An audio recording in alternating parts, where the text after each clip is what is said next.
만약에 나라 시스템이 완전히 무너져 내렸다면 과연 한 명의 천재가 뭘 할 수 있을까요?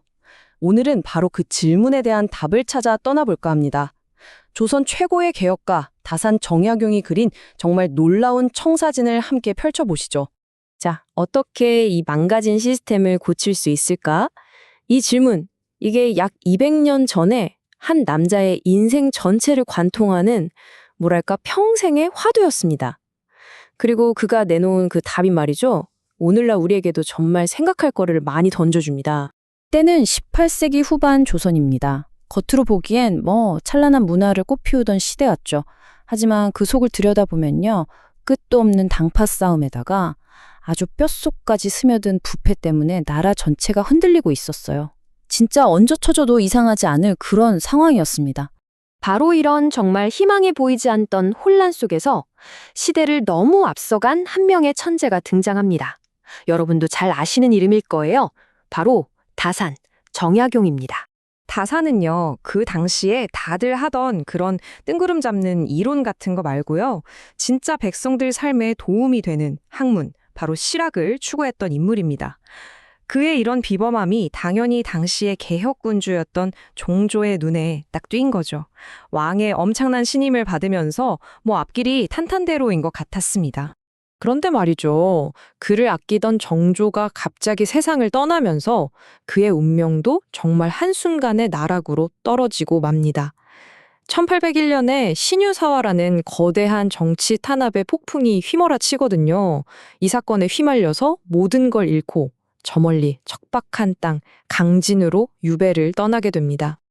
그 유배지에서 보낸 시간이 무려 18년입니다. 18년.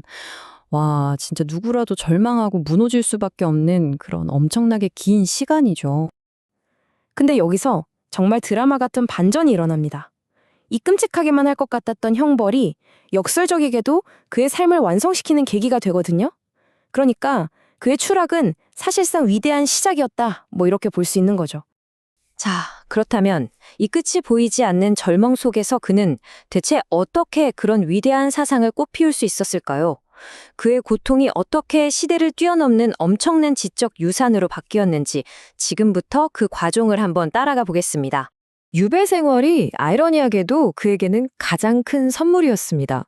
왜냐면요. 이제 더 이상 궁궐의 편안한 책상 앞이 아니라 굶주리는 백성들 바로 옆에서 살아가게 된 거잖아요. 그러면서 나라의 진짜 문제가 뭔지 그 병폐를 그냥 온몸으로 느끼게 된 겁니다. 그의 모든 개혁 사상은 바로 여기서 이 뼈아픈 현실인식에서부터 시작돼요.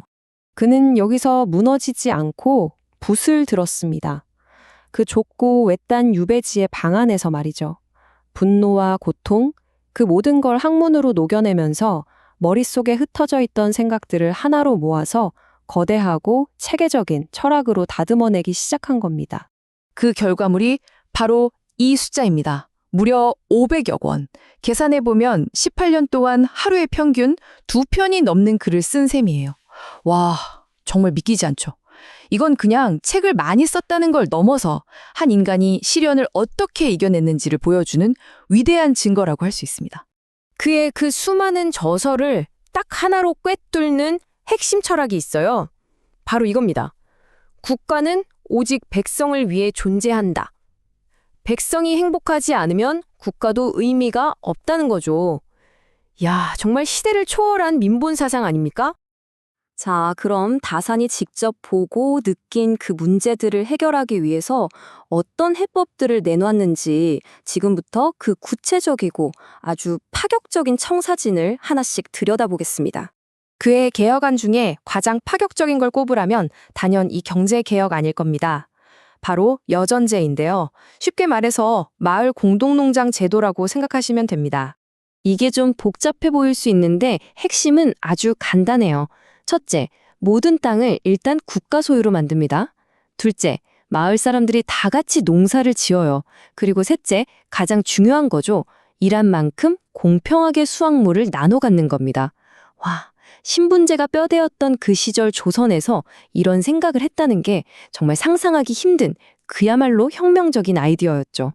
다산의 개혁은 여기서 그치지 않습니다. 경제 시스템뿐만 아니라 나라를 운영하는 관리, 즉 공무원들의 마음가짐까지 싹 바꾸려고 했어요. 공직자가 갖춰야 할 6가지 덕목을 제시했는데 한번 보실까요? 애민, 백성을 사랑하고, 위민, 백성을 위해 일하고, 균민, 백성을 공평하게 대하고, 양민, 백성을 길러내고, 교민, 백성을 가르치고, 마지막으로 휼민, 백성의 고통을 덜어주라. 전부 다 그 중심에 백성이 있는 거죠. 그의 철학이 얼마나 확고하고 일관됐는지 알 수 있는 부분입니다. 그리고요, 여기서 다산의 또 다른 면모, 또 다른 천재성이 드러납니다. 그는 그냥 책상에 앉아 글만 쓰는 학자가 아니었어요. 과학, 기술이 얼마나 중요한지를 정확히 알고 있었던 행동하는 실천가였습니다. 가장 대표적인 예가 바로 거중기입니다. 그가 도르의 원리를 이용해서 설계한 이 기계 덕분에 수원화성을 짓는 데 드는 시간과 노력을 엄청나게 줄일 수 있었죠. 또 유로라고 해서 오늘날의 타워 크레인 비슷한 기계도 만들었어요. 무거운 자재를 쉽게 들어 올리는 거죠. 이런 것들이 다 그의 학문이 그냥 책 속에 갇혀 있는 게 아니라 진짜 현실의 문제를 해결하는 강력한 도구였다는 걸 아주 명확하게 보여주는 사례입니다. 그의 이렇게 방대한 개혁안은 대표적으로 세 권의 책, 우리가 흔히 1표 2서라고 부르는 책에 집약되어 있습니다. 지방 관리들을 위한 실무 지침서인 목민심서, 중앙정부 시스템을 완전히 뜯어고치는 설계도인 경세요표, 그리고 공정한 재판을 위한 법학서, 흠음신서까지. 이 세 권의 책으로 국가를 완전히 새롭게 만들자는 완벽한 청사진을 제시한 셈입니다. 자, 그런데 이런 생각도 들죠. 200년도 더 된 옛날 학자의 고민이 과연 지금을 사는 우리에게도 의미가 있을까? 그의 청사진이 혹시 너무 낡은 건 아닐까? 마지막으로 이 부분을 한번 짚어보겠습니다. 벌써 200년이 넘는 시간이 흘렀습니다. 하지만 참 신기하게도 그가 던졌던 해결책들은 여전히 오늘날 우리에게 수많은 질문을 던지고 있어요. 정말 놀라운 건 말이죠. 다산이 해결하려고 했던 문제들이 지금 우리의 현실과 소름 돋을 정도로 닮아 있다는 겁니다. 한번 보세요. 그 당시에 관료 부패는 오늘날의 정부 투명성 문제와 같고요. 극심했던 경제 불평등은 사회 안전망에 대한 논쟁으로 이어지죠. 또 무너진 사법 시스템은 사법개혁에 대한 요구로 나타나고요. 용어나 형태만 조금 바뀌었지 그 본질은 거의 그대로인 셈입니다. 그리고 다산의 이런 사상은 이제 우리나라를 넘어서 전 세계적으로도 그 가치를 인정받고 있습니다. 실제로 2012년에 유네스코에서 다산을 세계 기념인물로 선정했거든요.